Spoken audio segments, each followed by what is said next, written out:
We get the donkey urine of deceit, which covers you and makes you all impure. So when you try to cheat and have false pretenses, etc., it really makes you impure, and it gives you a lot of pain. It burns up your body. And then we had the Chandali, Pratishta, or desire for respect and position, and that desire is the Chandali, desire for that Pratishta, and it occupies the heart so that bhakti and prema cannot enter. So Raghunath Goswami's advice was we have to drive out all of these things by association of devotees and topics of Radha and Krishna. In other words, hearing properly plus association. These are the ways in which we get the mind free from these different influences. Okay, so now we have a few verses at the end. There's actually 3 verses plus a little verse and summary at the end, so I can just cover these all today. So this verse 9, O mind, remember Krishna as the master of Radha, remember Radha as my mistress, remember Lalita as the incomparable Saki, remember Vishaka as the guru of all teachings, and remember Radha Kund and Govardhan as givers of graceful rasa and vision of Radha and Krishna. So he's instructing the mind to remember Krishna, Radha, and all the associates in Vrindavan, as well as the places such as Govardhan and Radha Kund. So this is the general procedure for remembrance. So we, of course, the center of everything in Vrindavan is Krishna. And next to Krishna is Radha, who is like the queen of Vraja. But Krishna and Radha are not alone. They have their big group. Now, generally we think, okay, the group of Radha is Asta Sakis, but actually it's a huge group. And the 8 Sakis are the principal ones, but there's, thousands and thousands of members of that group. Of course, that's not the only group. There are other leaders also. Chandravali is the next group, and then we have so many other groups as well, all with their particular head and all with their followers, etc. But the primary group is Radha's group, and Radha's at the head of that group. This is the Radha is the gopi to whom Krishna is most attracted. Hare Krishna, Maharaj. Yeah. Sorry, Maharaj. Maharaj, translation? Well, we didn't have a translator. Somebody is there, like. Okay. Amrit Katha just came. Amrit Katha just came. Or Anandamurti Mataji is there. Okay. Someone volunteer then. Yeah. So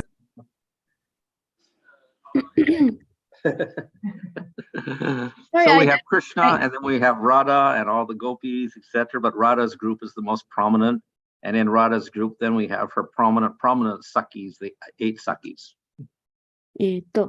ごめんなさい。夕飯食べてました。で、ゴーピーたちのいろいろなグループがあって、その中にラーダのグループがあって、で、ラーダのグループの中にもその主要なサキたちがいます。So among all those 8 Sakis, Lalita is often the most prominent one. で、その8人のサキたちの中でも、ラリータが主に、その長というか、she is very bold. 彼女はすごく、なんだろう。And she often chastises Krishna. 主張が強くて、よく、クリシュナを、に怒ったりします。And she always tries to protect Radha. で、いつもラダを、守ろうとします。And next to her is Vishaka. So Vishaka here is described as the guru, the one who's teaching everybody. で、次によく出てくる名前が、ビシャカ。で、ビシャカは、他の人たちの、グルのような存在です。So they're the principal Sakis. And then we have the places. So among all the different places, Radhakund and Govardhan are considered to be most prominent. で、この説では、そのブリンダーバンのいろいろな場所が、聖地というか場所が出てくるんですけれども、その中でもラーダクンダとゴバルダンが主要とされています。So these are also mentioned in Rupa Goswami's work, Upadeshamrita.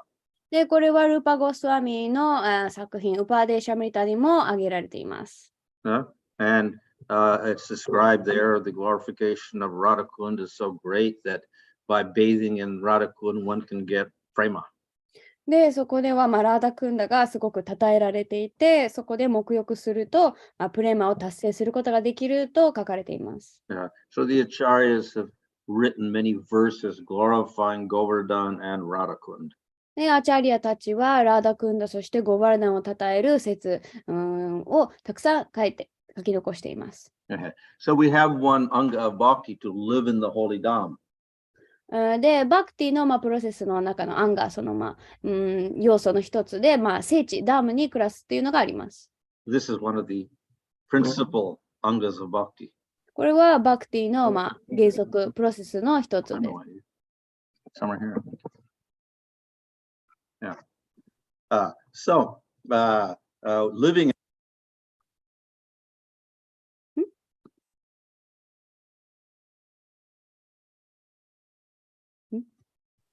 We can't hear Maharaj, ne? 途切れちゃった。Okay. And we can't see the slide also. Maharaj video. Next slide we can't see. Do you know which verse we are on? Verse 10 ですか？これ。Maybe verse 11. Yes, verse 10. We can't hear Maharaj.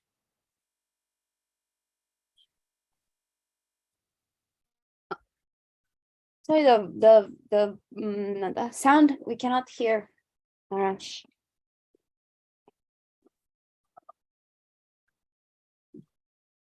Hare Krishna. Now you can hear? Yes, we can hear Maharaj. The microphone was stuck on top of the things that I couldn't hear anything. Okay, fine. Now you can hear and see. Hi. Okay, so as I said, if we can't live in the holy dham, which it's impossible for everybody to go there and live, at least one should remember the dham. で、全員が聖地で暮らすことっていうのはやっぱり難しい。なので聖地で暮らせない場合は、その聖地を思い出すことが重要です。So, of course, we will say, well, what's so good about living in the dham or remembering the dham? But it's considered one of the 5 very powerful forms of bhakti. で、なんでそんなに聖地が重要なのか、聖地で暮らすことが大切なのかっていうと、そのバクティのプロセスにおいてとってもパワフル、強力な、要素だからです。Yeah. So the holy dham, the place of Krishna, has a particular power to produce bhakti. っていうのは、この聖なるダーマ、聖地っていうのは、そのクリシュナが遊戯を繰り広げた場所っていうのは、そのバクティを目覚めさせるというか、その強くする力っていうのを持っています。Now, with our rational mind, we say, well, how is that possible? It's just a bunch of earth and bushes, whatever like that. But because it is the place of Krishna, it is absolute. So it has very, very special spiritual power. で、私たちの、その普段の考えというか、では、その、普通の場所、なんかちょっと地面があって、草があってっていうふうに思ってしまうかもしれないんですけれども、クリシュナの場所っていうことで、そういうのは絶対的である。なので、クリシュナの、力っていうのを宿していて、とても強力です。Yeah, so the whole of that area, Mathura Mandala, is very powerful and sacred. But within that, then we have Govardhan and Radhakund. They're particularly powerful and suffused with bhakti. で、なので、マトゥーラ周辺っていうの全体的にとてもパワフルなんですけれども、その中でもラーダクンダとゴバルダンは、そのバクティの力っていうのがすごく凝縮されています。And the reason is that Radha and Krishna have many pastimes in these places. で、その理由は、ラーダとクリシュナがその2つの場所でたくさんの遊戯を繰り広げたからです。Okay. So Bhaktivinoda Thakur explains that there's a certain procedure in developing this mood of Vrindavan. で、バクティミノータークールによると、このブリンダーワンのムードを育むためには、ちゃんとその手順っていうのがあります。So first we take shelter of a guru and we get proper knowledge. まず、グルに保護を求めて、正しい知識を得ます。Then we take shelter of a manjari. でその次にマンジャリの保護を求めます。And he says, this manjari is actually your guru in his spiritual form. で、このマンジャリは実際は、そのグルの精神的な姿であるグルです。And he guides one in how to serve Radha and Krishna. そして、そのマンジャリの姿をとったグルが、どうやってラーダとクリシュナに奉仕できるのか、導いてくださいます。And when that manjari is very merciful, then you can begin to approach the Sakis. で、そのマンジャリがとても慈悲深くなってくれれば、次に先に近づくことができます。And one also accepts that Saki is a guru. で、その先もグルとして、受け入れます。By the mercy of that Saki, then one gets to meet Radha. で、その先の慈悲によってラダに会うことができます。And by her mercy, then you can enter into the pastimes of Radha and Krishna. そして、ラーダの慈悲によって、ラーダとクリシュナの遊戯に参加することができるようになります。So, of course, we have to have intense bhakti. もちろん、すごく強いバクティが必要です。But along with that, we have to have great humility. でも同時に、その謙虚さっていうのもとても必要です。And a great longing to serve Radha and Krishna. そして、ラーダとクリシュナを使いたいっていう、そういう強い、望み、渇望、が必要です。So, these are necessary components, the longing, the humility, and the devotion. And then we can enter into the pastimes of Radha and Krishna. なので、この強い、欲望というか望み、そして謙虚さ、そして献身、これらはラーダとクリシュナの遊戯に参加するために絶対必要不可欠な要素です。So, in the next verse, then Raghunath Goswami directs the mind to directly worship Radha. で、this next verse is verse 10? Yeah.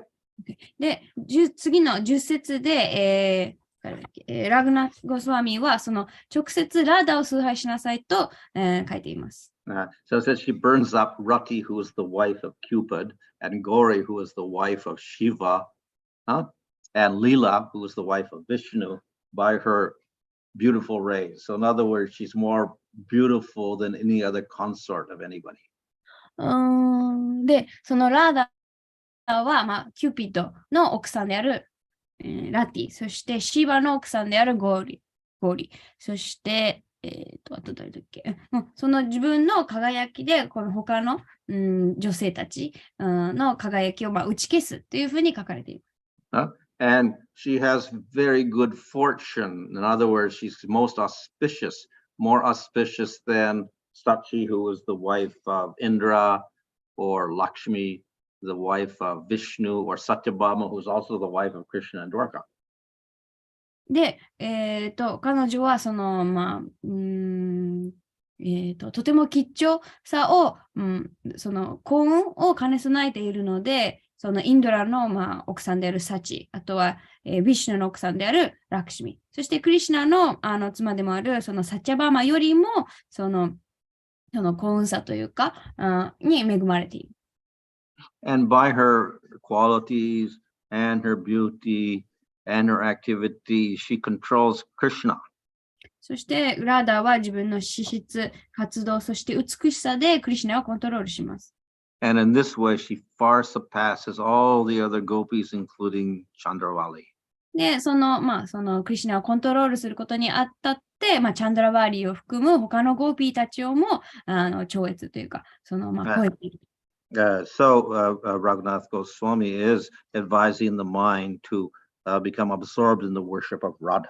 なので、このようにラダはこういう、女性たちよりもはるか超えているので、ラグナータダスはそのマインドにラダの崇拝に没頭しなさいと指示しています。So, who is Radha? じゃあ、ラダは誰なのか？ We have to take shelter of her because she is the Hladini Shakti, which is the main part of the Sarup Shakti of Krishna.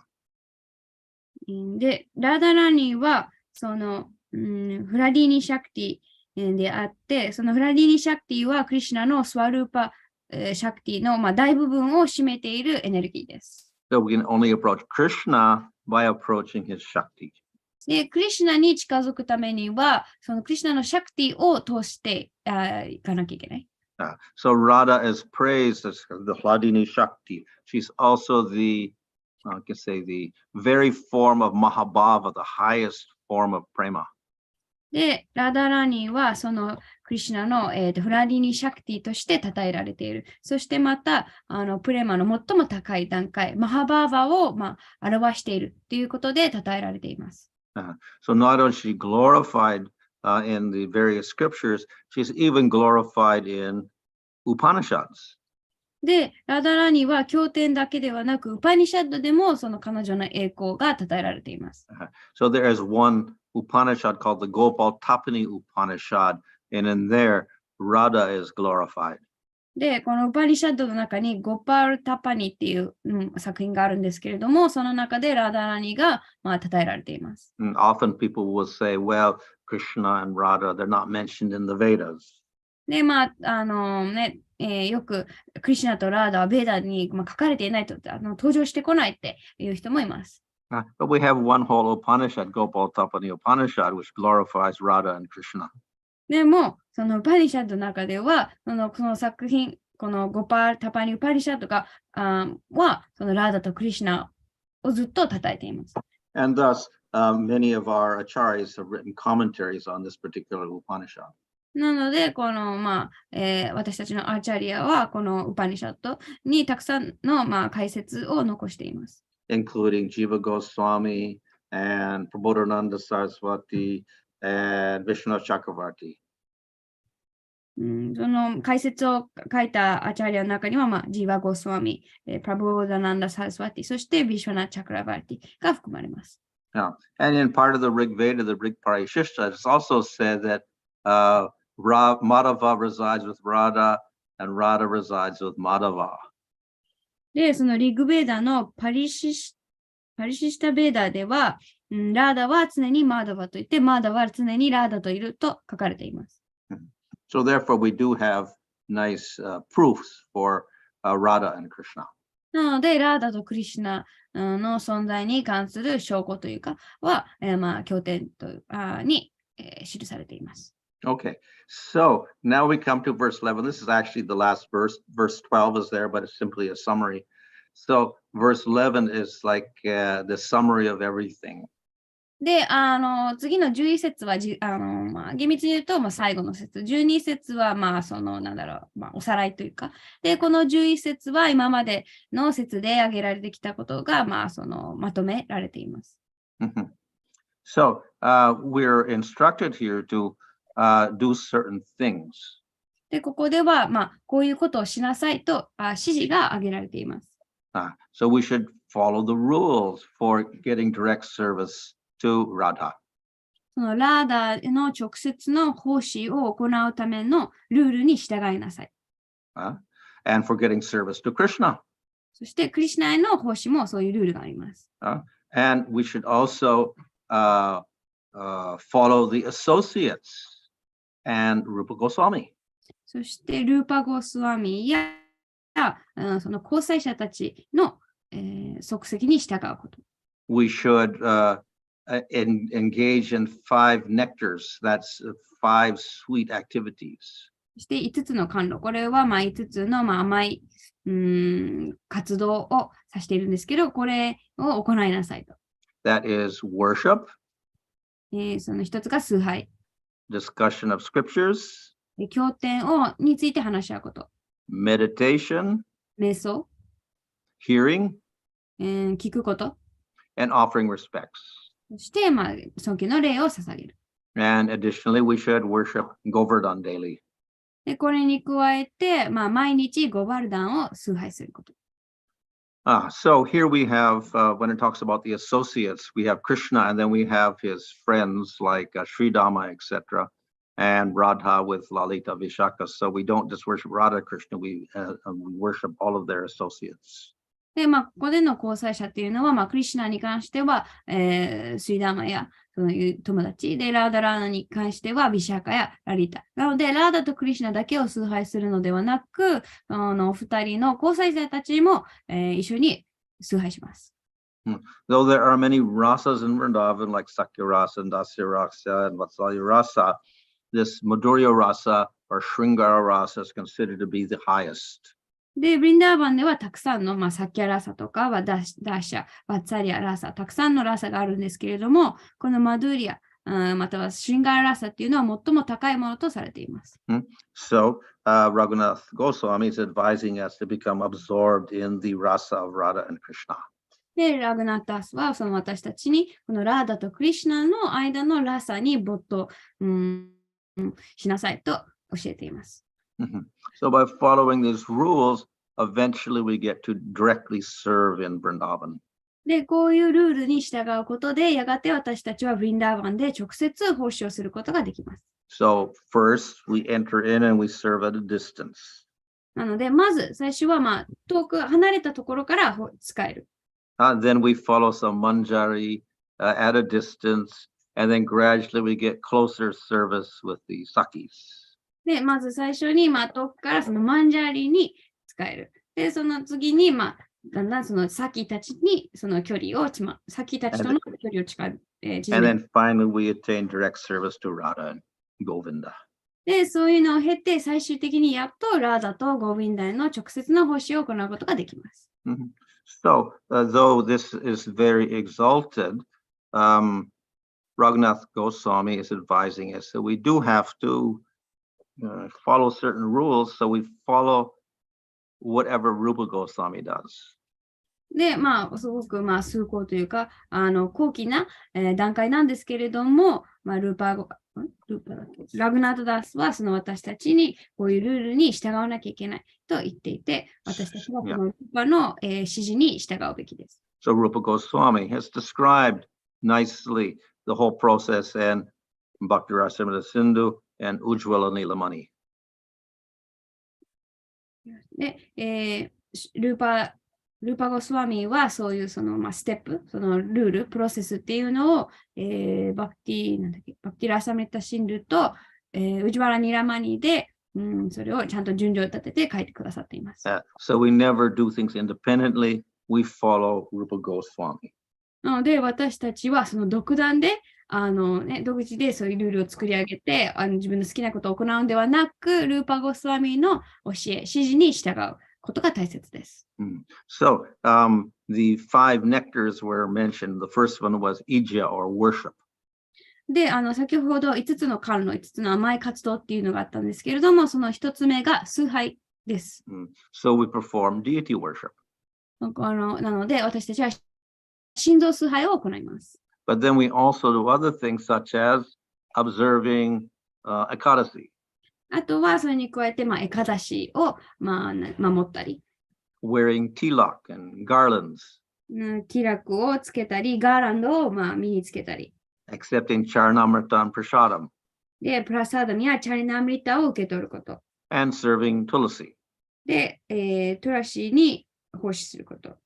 So this is all included within worship.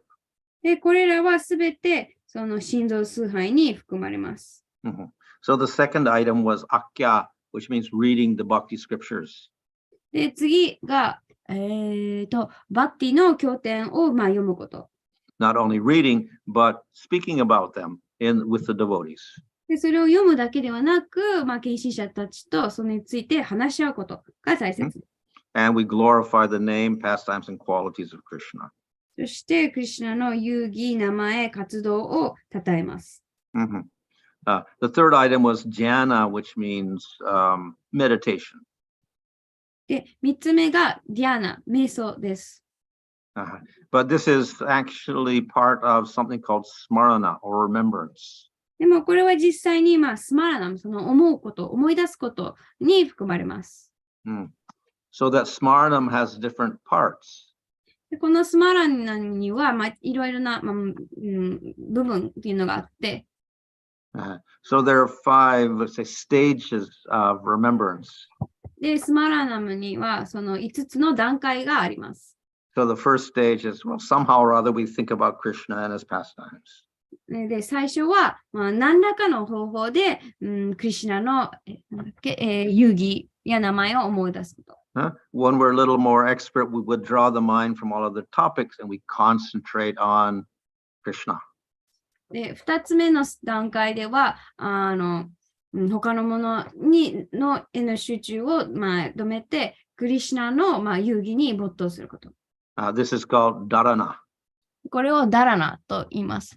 And then, when we're able to meditate on the form and the qualities of Krishna, etc., more particularly, it's called jhana or meditation.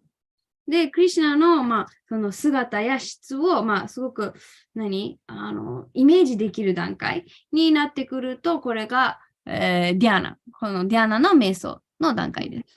When this meditation becomes continuous, it's called dhruva anusmriti. で、これを、そのクリシュナの姿や質をすごい続けて思うことができると、これをドゥルバーヌスムリティと言います。And when the Lord manifests himself in that meditation, it's called samadhi. で、その瞑想中に、その主ご自身が、お現れになると、これをサマディと言います。So these are the stages of smaranam or remembrance. で、これが、主のことを思うこと、スマラナムの5つの段階です。So the fourth item was Shravana. So we hear glorification of the Lord's name and pastimes from the devotees. で、4つ目が、聞くこと。これは何を聞くかというと、献身者が主に対して主の名前だったり、活動を称えることを聞くことです。Nati means offering respects or obeisances with our 8 limbs. で、ナティって、これ、this is the last one? This is the fifth one? Offering respects or obeisances with the 8 limbs. で、このナティって多分最後のかなは、その体の8つの部分で、ひれ伏して、その尊敬の礼を捧げることです。Particularly to the different places like Radhakund, Govardhan, etc. 特に聖地、そのラーダクンダやゴビンダ、間違えた。なんだっけ、ゴバルダ。Yeah. So the last item, he says, worship Govardhan. This is Raghunath Goswami's instruction. で、この5つに加えて、もう一つ、このゴバルダンを崇拝すること。これはラグナータダスの指示、教えです。So he's telling his mind to worship Govardhan, but of course he's instructing everybody should do so. で、ラグナータは自分のマインドにゴバルダンを崇拝しなさいと言ってるんですけども、同時に私たち全員にそうしなさいと指示しています。So Govardhan was also very dear to Raghunath Goswami because Lord Chaitanya gave him a Govardhan Shila to worship personally. で、そのラグナータダスにとってゴバルダンはとても特別な意味を持っているというのは、シューチャイタニアムハープブがその直々このゴバルダンシータをラグナータダスにプレゼントというか送ったからです。So we worship according to rules. で、崇拝するとき、そのルールにのっとって崇拝します。But we also worship according to the conduct of Raganuga, as shown by Rupa Goswami. ルールに従うと同時に、そのルパゴスワミが、示したように、このラガヌガのムードで崇拝することも大切です。So this is the method by which we overcome the bandits and the ropes and the prostitute and the tiger and the what else did we have there? The Chandali and the donkey urine. で、by following the Raganuga, we are able to overcome this. Yeah. で、そのラガヌガの、プロセスに従うことで、今までの説で、いろいろ出てきた障害、その、主婦だったり、虎だったり、あと犬食いの妻だったり、そういういろいろな障害物を乗り越えることができるようになります。So in other words, the way we control the mind is by engaging the mind in devotional service and remembering Krishna and his pastimes at all times.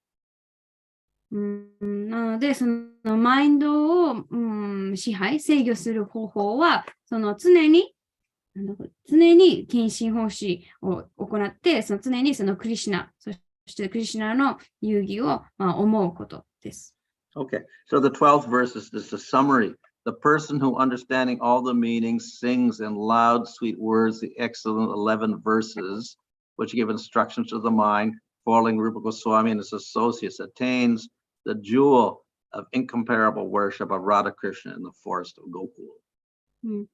で、この12節は、おさらいのような説なんですけれども、そのちょっと待ってくださいね。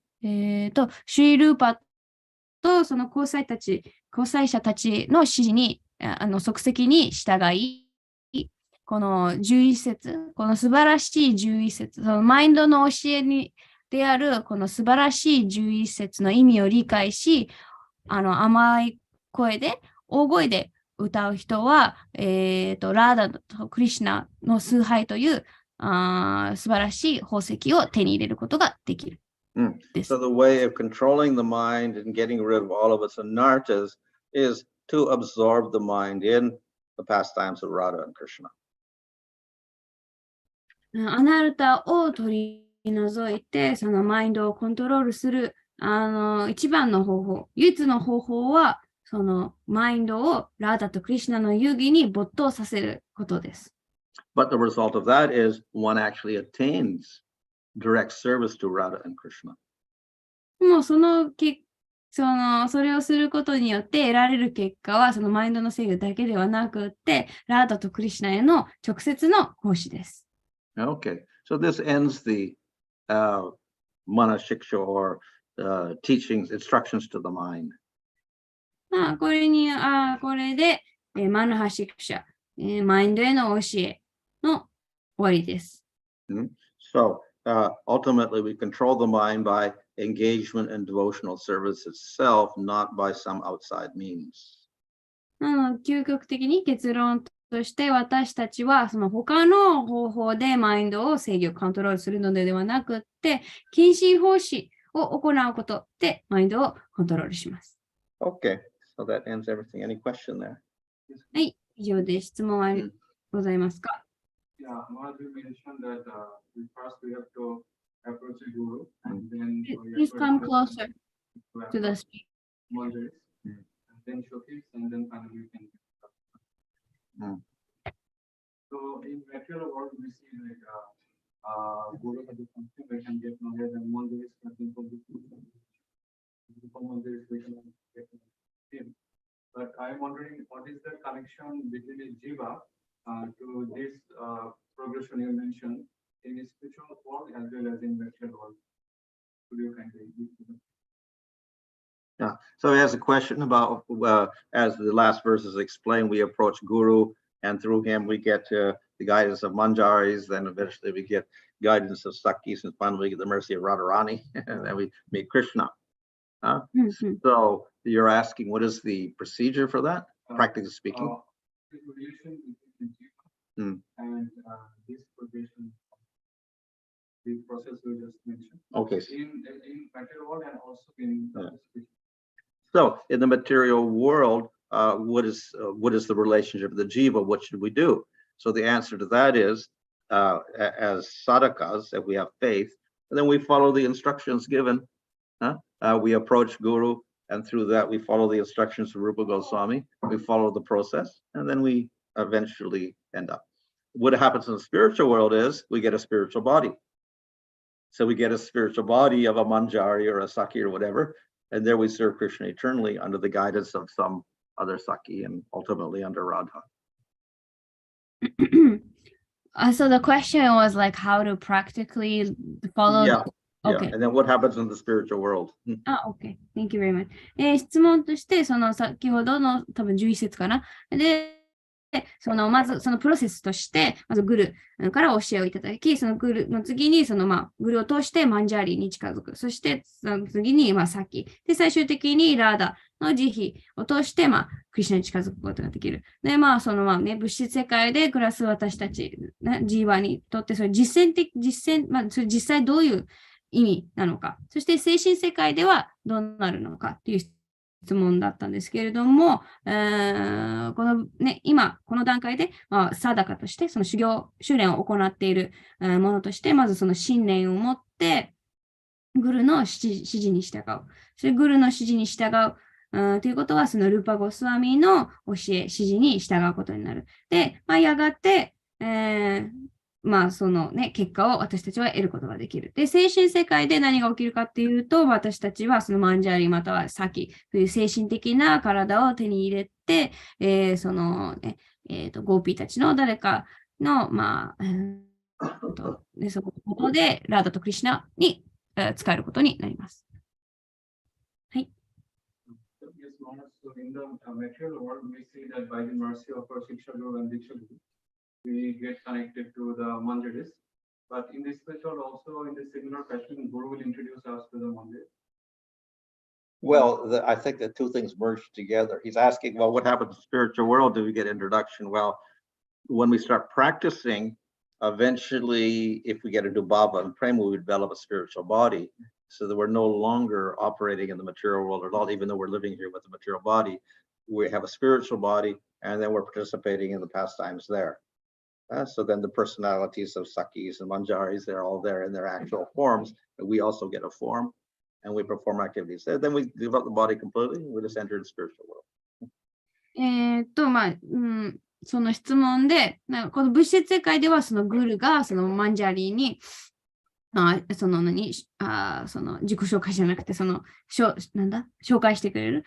精神世界でも、グルが私たちこのマンジャリーに紹介してくれるのかっていう質問だったんですけれども、どこかの段階で、そういう境目がなくなるというか、融合していくっていうのはどういう意味かというと、修練を行っていって、バーバー、プレマの段階に達すると、その段階でもう精神的な体を手に入れている。物質世界で暮らしながらも、もう精神的な体を持って、使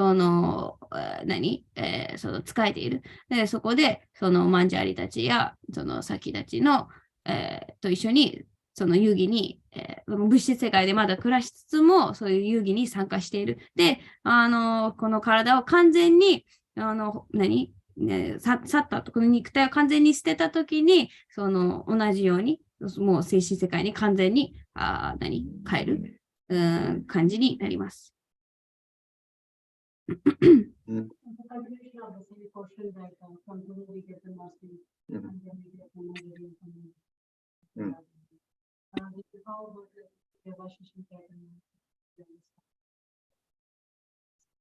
Oh, okay. So the question is, well, where does Lord Chaitanya fit into all of this with his mercy? その質問が、じゃあ、このプロセスの中で、シューチャイタニアはどこで登場するのかっていう質問。Though it's not mentioned here, if we go to the first verses, then there's a whole explanation of how we have to get the mercy of Chaitanya Mahaprabhu and worship him in order to worship Radha and Krishna. So it's not mentioned here, but actually it's implicit that we're also worshiping Lord Chaitanya as well. ここではシューチャイタニアの名前挙げられていないんですけれども、第一節ではシューチャイタニアマハプブを崇拝しなさいと。ラーダとクリシュナを崇拝するためには、シューチャイタニアマハプブの崇拝が不可欠であると書かれている。なので、で、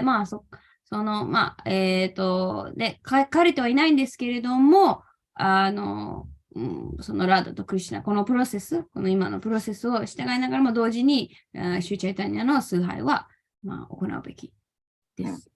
Yeah. So this also carries over into deity worship, which is basically Pancharatric Vidi. So even there, if we're worshiping Radha Krishna, before we worship Radha Krishna, we have to worship Lord Chaitanya. So that's a rule also we have. So we have to approach Radha Krishna through Chaitanya Mahaprabhu. で、その心臓崇拝の話も出てくる。でこれはパンチャラテリックビディということで、そういうルールがあって、ラーダとクリシュナを崇拝するためには、まずチャイタニアマハプブを崇拝しなきゃいけない。そのチャイタニアを通してラーダとクリシュナを崇拝するという、そういうルールというか、規則があります。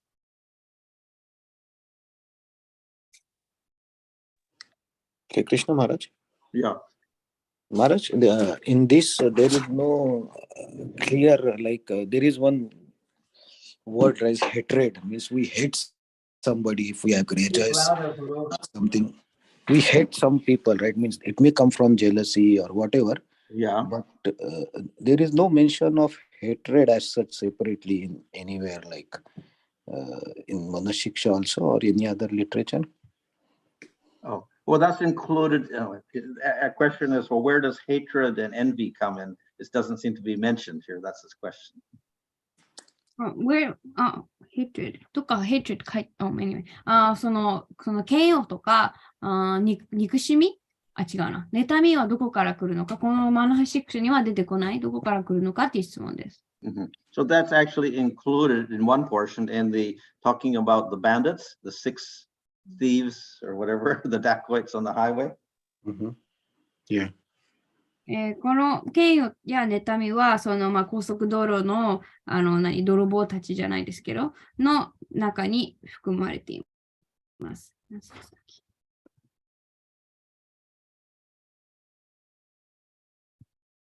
Is this the 5th verse? The bandits? What was that? Let's see. What was it? 5th verse? Attack by the gang.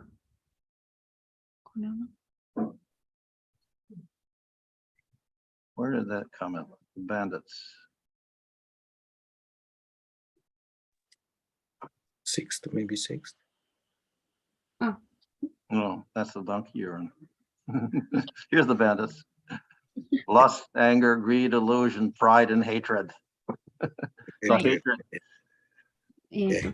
なんだ、泥棒っていうか、窃盗犯ですかの、その6つが、情欲、怒り、貪欲、幻想、プライドと嫌悪ですね。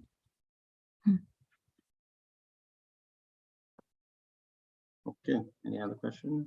はい、思いますかAmong the 5 most popular form of devotional service is the association with devotees, especially associated with devotees. Time associated with seniors and personal various exchanges. So sometimes we don't understand how we check the association with this proposal. What is the checkpoint? Like how we exactly the life. So the question is, of course, sadhu sangha association was one of the 5, most important elements. But then, how do we associate, or how we distinguish different types of association? What is more beneficial, etc.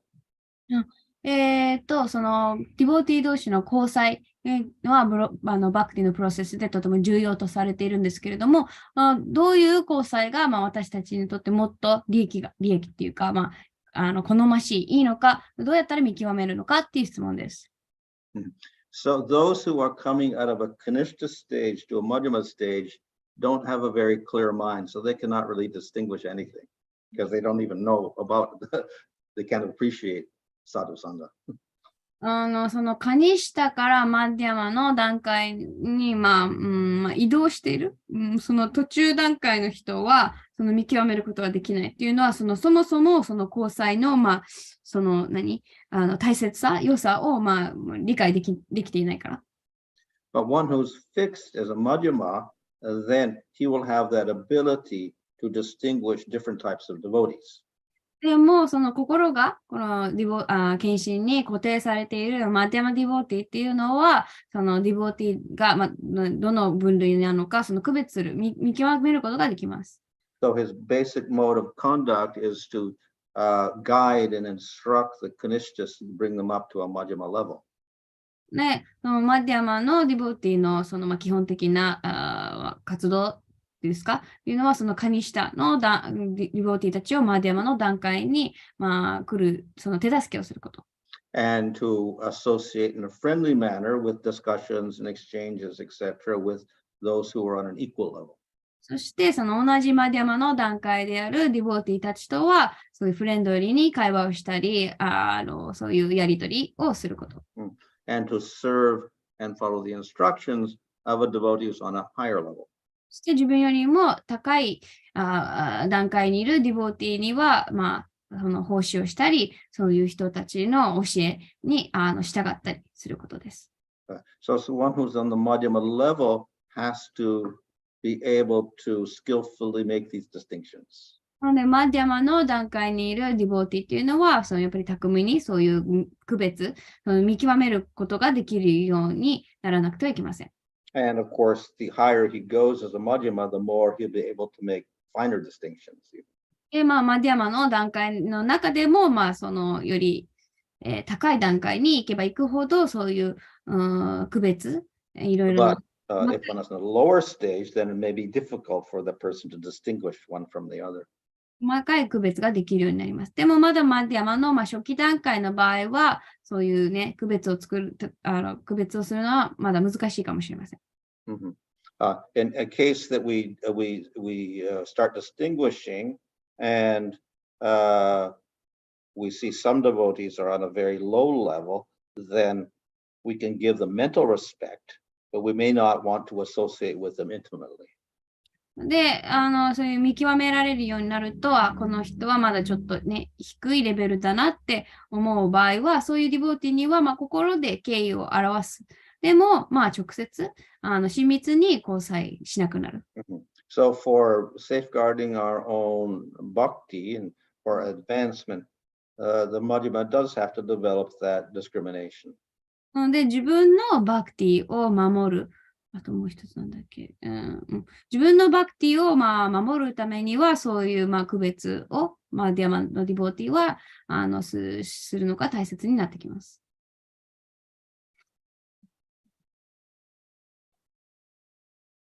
This Manah Siksha that is on the slide, the English, this is who was it translated by?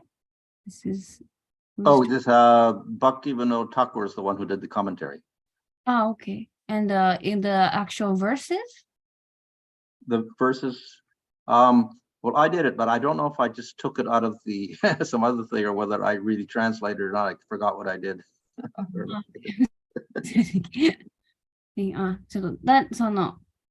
I was asking because I had another book, but the translator is different, so I wanted to know. Okay. Well, there's one huge book that's got different devotees writing things on that. So I think a 400-page book or something that came out. 説の英訳マハラジがしてくださったそうです。いろんな訳ありますけど、はい。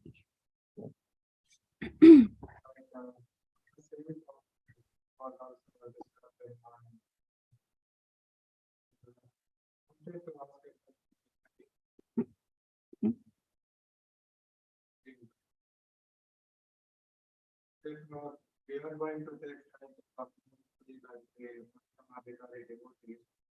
and who is going to take the jivas? Did you hear the question? If we associate Madhavas, who takes us back to Godhead? Sorry, if we associate with Madhyamas, はいはい。 who takes us back to Godhead?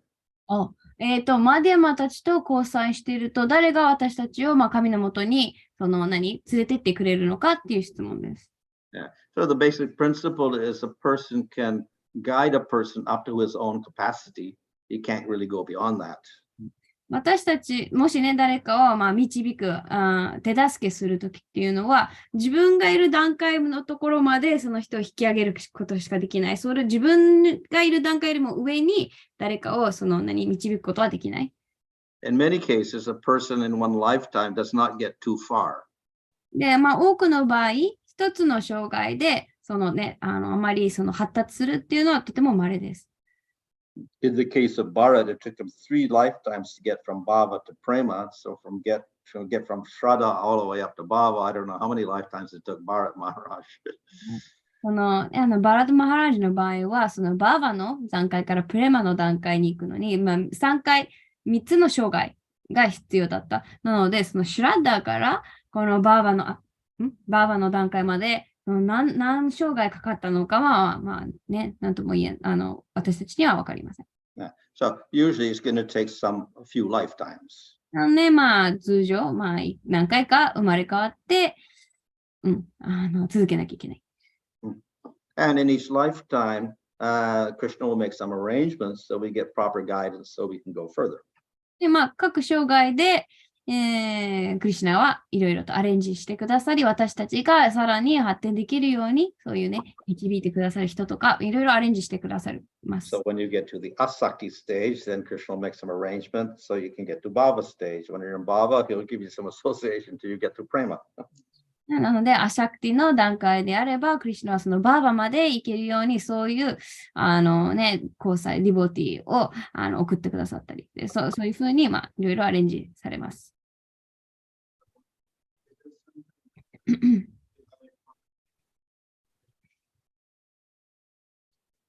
Yeah. Yeah. So in every lifetime, he's asking what happens when we get different spiritual masters. So I said, yes, in general. じゃあ、その各生涯で違うスピリチュアルマスターが、授かるかっていう質問で、まあ一般的にそうです。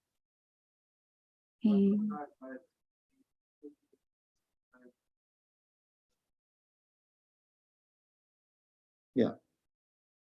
So then he says, well, in Guru Puja, we say the Guru is life after life or birth after birth. He's my Guru. So how do we account for that?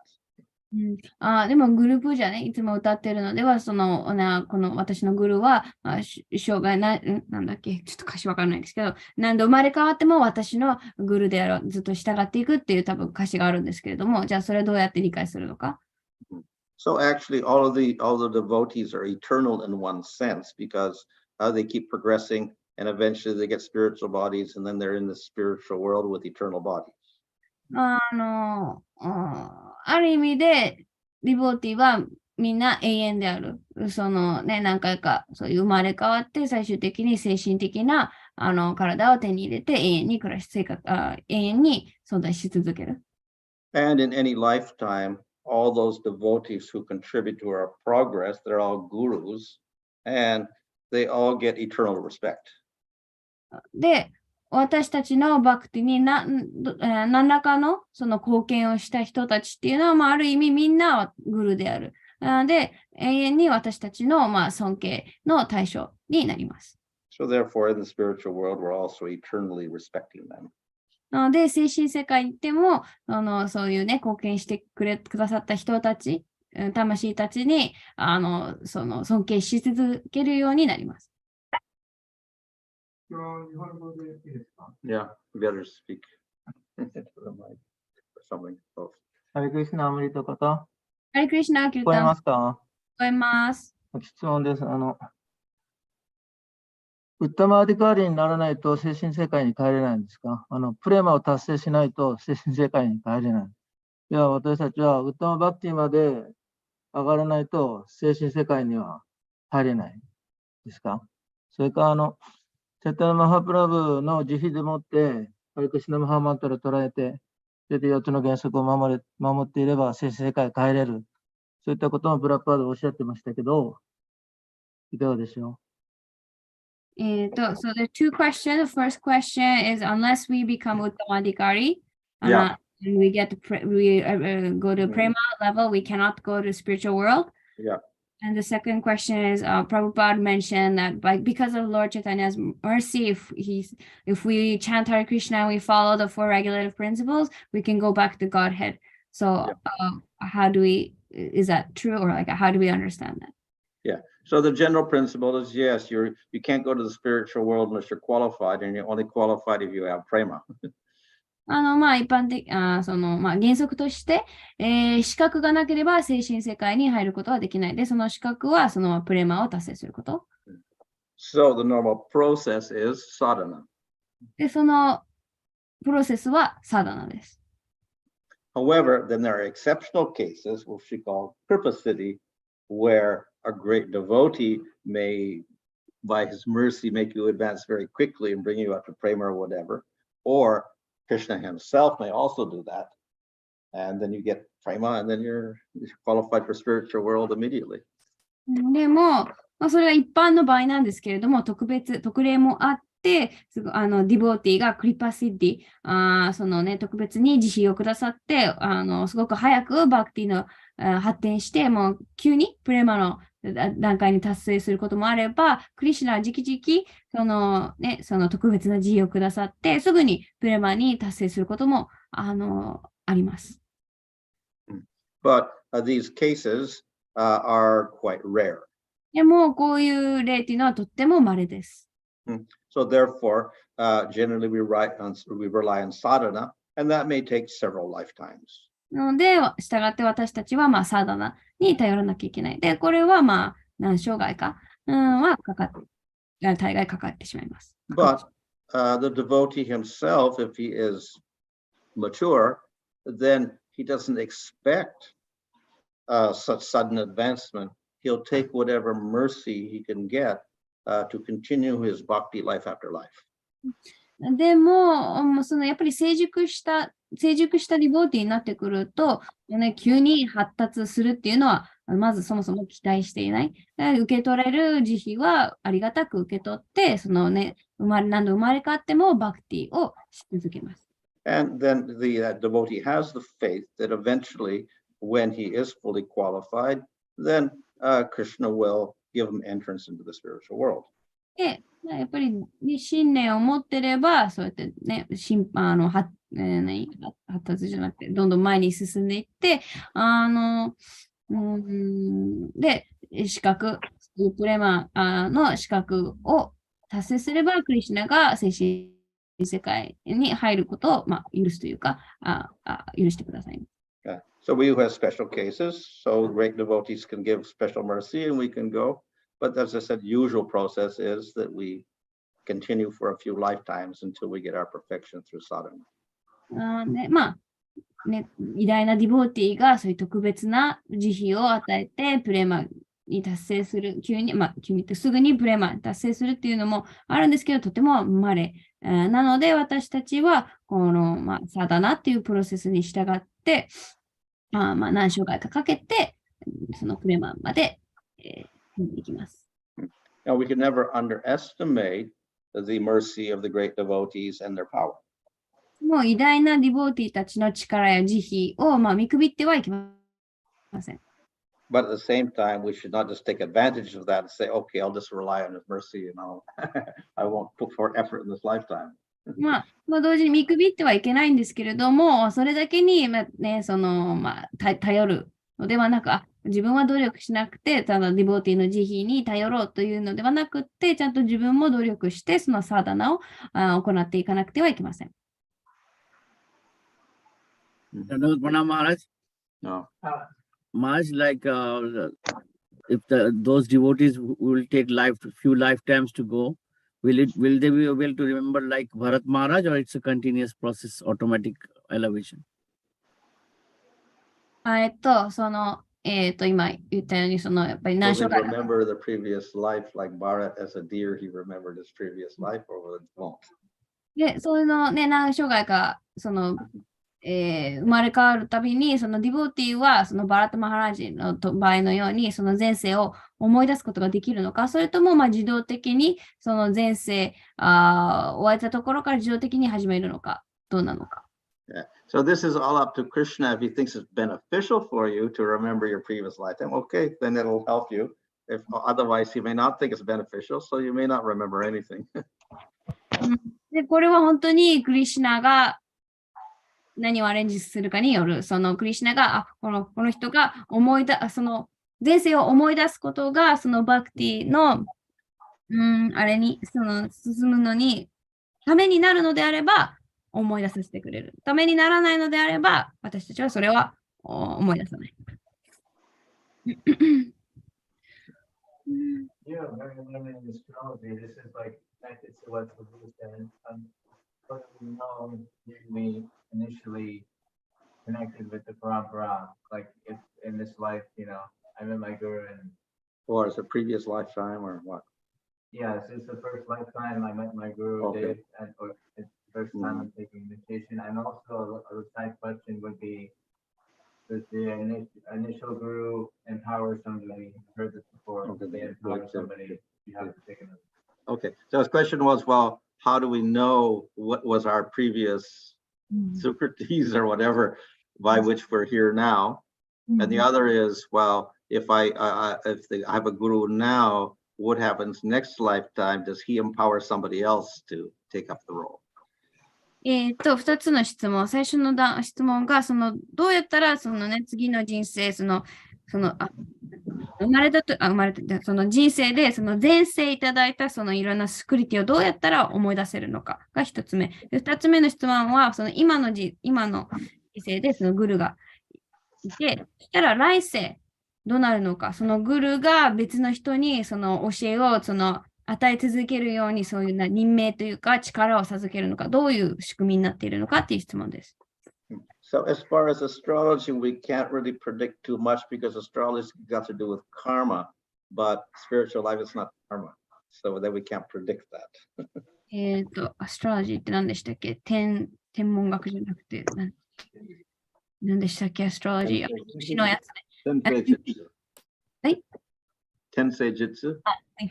天星術では、精神的なものではなく、やっぱりカルマを見るので、先生術で、このバクティでここまで来たっていうのはなかなか言えない。But we can infer that if a person develops faith and practices in this lifetime, he must have got the faith in previous lifetime, either as a devotee previously, or he got Agyata Sukritis, which gradually built up accidental bhakti until he got faith in this lifetime, but from previous lifetimes, one or the other.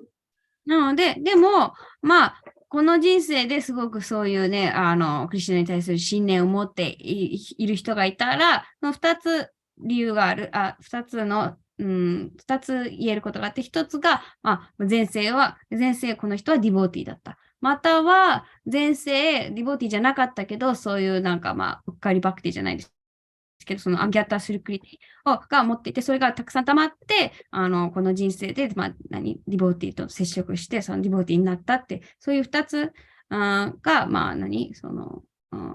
そういうに結論付けることができます。As far as a guru empowering another guru, he may do so even in this lifetime. If he's departing, he may appoint somebody else to be your guide. So that's not necessarily Diksha Guru, but could be Siksha Guru. で、グルが他の、人に力を授けるっていうことに関して、それはこの人生でも起こり得る。そのグルがもうすぐ今の体を離れる際に、やっぱり準備として別の人にその弟子さんたちにその教えを授けるように任命するかもしれない。That may also happen even in the next lifetime, but if it doesn't, then at least Krishna is going to take the role and he will arrange something. で、それは来世もそうかもしれない。そのグルが自分の弟子を自分の代わりになって、その代理を任命するかもしれない。もうそうでなければ、クリシュナがその次のグルを私たちのためにアレンジしてくださいます。ハレクリシュナ、質問です。すみません。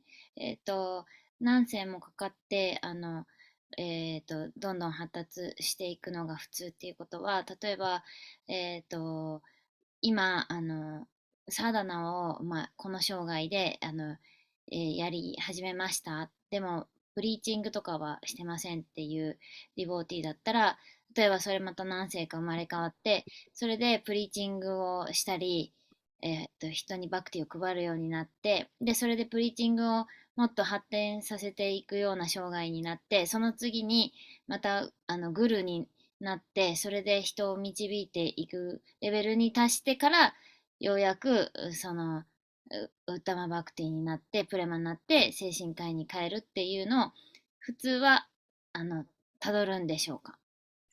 This mentioned that this to be able to reach prema bhakti, we need to go through several lifetimes.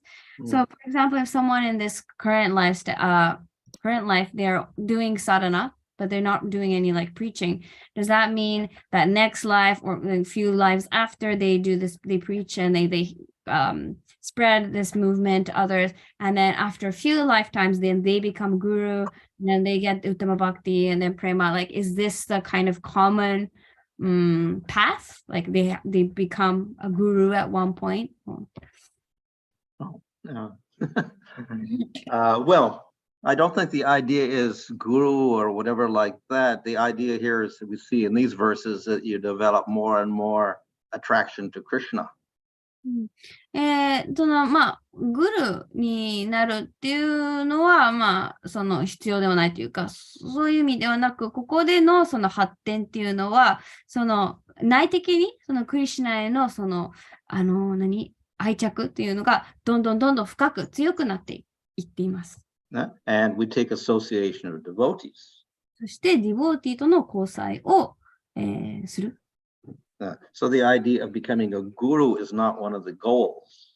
なので、グルになるっていうのは、まあ、その目標だったりではなくて、It may be something that you assume, but that's not the real goal. The goal is ultimately to associate with devotees and advance in devotional service and give guidance to people. Associate, give guidance, and what was the other one again? Well, to develop our devotional service and progress. なので、そのグルになるのは、まあ、そのね、過程であるかもしれないんですけれども、目標、そのバクティの発展の目標っていうのは、そのディボーティと交際すること、そして他の人を導くこと、そして、その、まあ、献身奉仕、献身な気持ちを深める、ことです。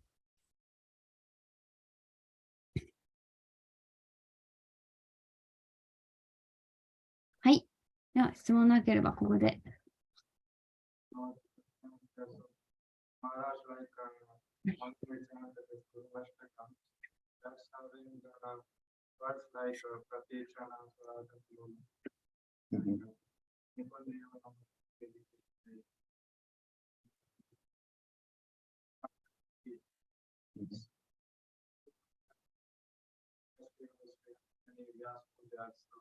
Can we think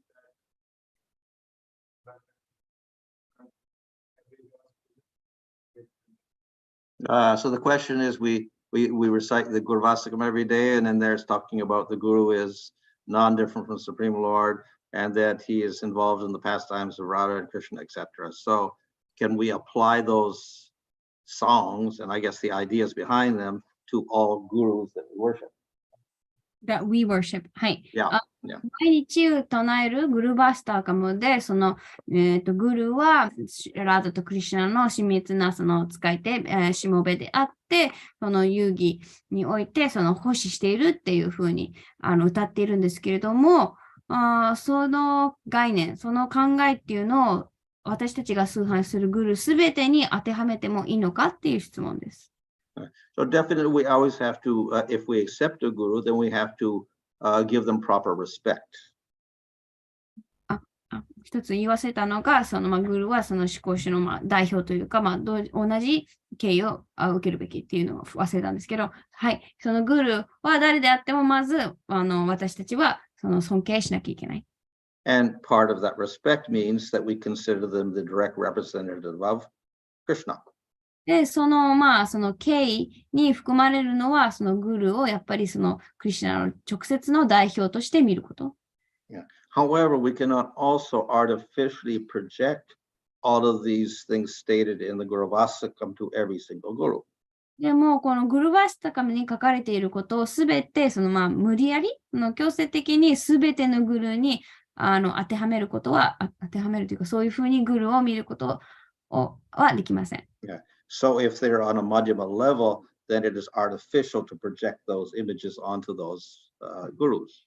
なので、その私たちが崇拝しているグルの中で、マディャマの段階のグルであったら、そういう、ね、この歌で歌われている資質を、そのグルに見ることは、あまり適切ではありません。At the same time, we can say that's a future of the particular guru. At some point in the future, then he attains that status. The guru will attain that status in the future. We can see like that. でも、将来的に、そのグルはそういう、立場、その、ラーダとクリシュナに使える立場を得るというふうに見ることはできます。Okay. One question. Nine stages of bhakti, Anushan is the most one of the strongest ways to consider crossover. So once, even after passing down, the Anathas have carried on to the Bhava stage. So what is actually the reason for that? The anarthas are higher, and how the anarthas in the anarthas stage and the anarthas in the other stage is different. Okay, so the questions about anarthas. So anarthas, we go through anartha nivritti, we get to nishta, ruchi, sakti. There's still anarthas there. It also continues into bhava stage. So it's just, the question is there any difference between the anarthas and anartha nivritti and later on? Just carried on. And why they're carried on? What's the reason they're carried on? The anarthas are carried on. Why they carry on? そのね、バクティの、プロセスっていうか段階でもアナルタにニシタ、ルーチ、シャクティってあるんですけれども、そのバーバの段階までは、やっぱりそのアナルタっていうのは存在し続ける。なので、その各段階でのアナルタ各段階で私たちが持っているアナルタの違いがあるのか。そしてもう一つが、そのアナルタはなんでそうやって、私たちは持ち続けるのか、残り続けるのかっていう質問だと思います。So the process of bhakti, we go through these different stages, Shraddha, Sadhu Sangha, Bhajana Kriya, Nartana Vritti, etc. Two things are happening. One, from faith, we're developing a little bhakti and it begins to increase. So the increase of bhakti is one path. Simultaneously, we start out with a little bhakti and a lot of anarthas. And as the bhakti increases, the anarthas decrease. そのバクティをしていく過程で2つのことが起きている。1つがそのバクティが最初は、新年から始まってバクティ少し。それがどんどんバクティが増えていく。強くなっていく。でも最初の段階はバクティは少ないけどアナルタがすごくたくさんある。だから反比例していって、バクティが増えていくと同時にアナルタは減っていきます。So the perfect stage is prema, where it is all bhakti and no anarthas. でもその完璧な段階はプレマ。その段階だとアナルタは全くなくってバクティだけ、100% バクティです。As the beginning stage, we have a little bhakti and 99.9% anartha.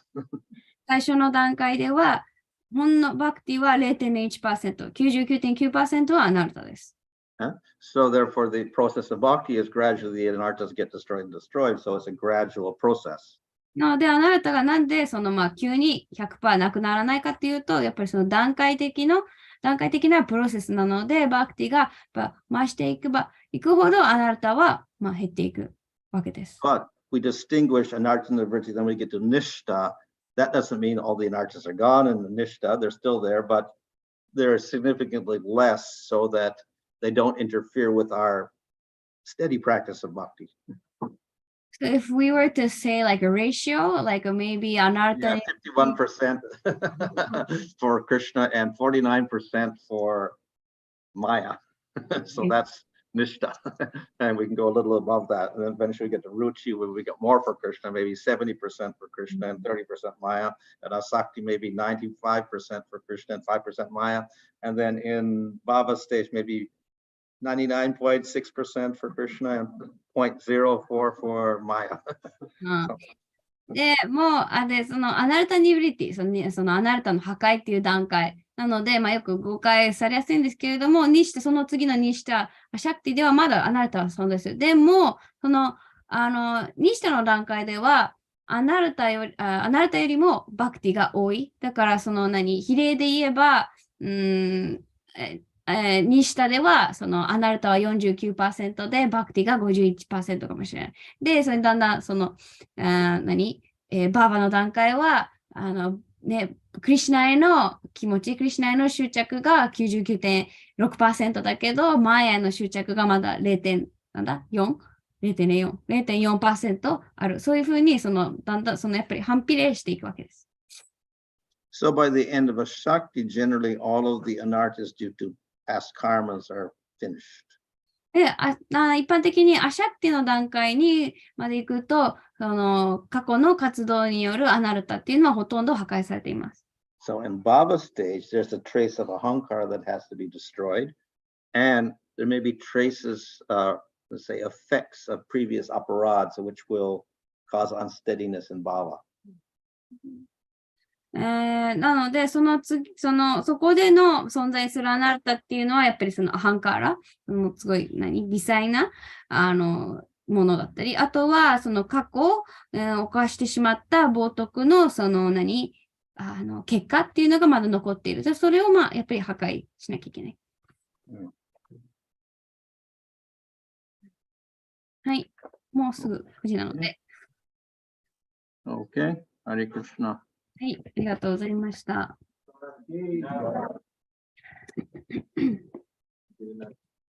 Krishna, thank you very much, Maharaj. Thank you very much, Amrut Katamata. 下あるんですか？え？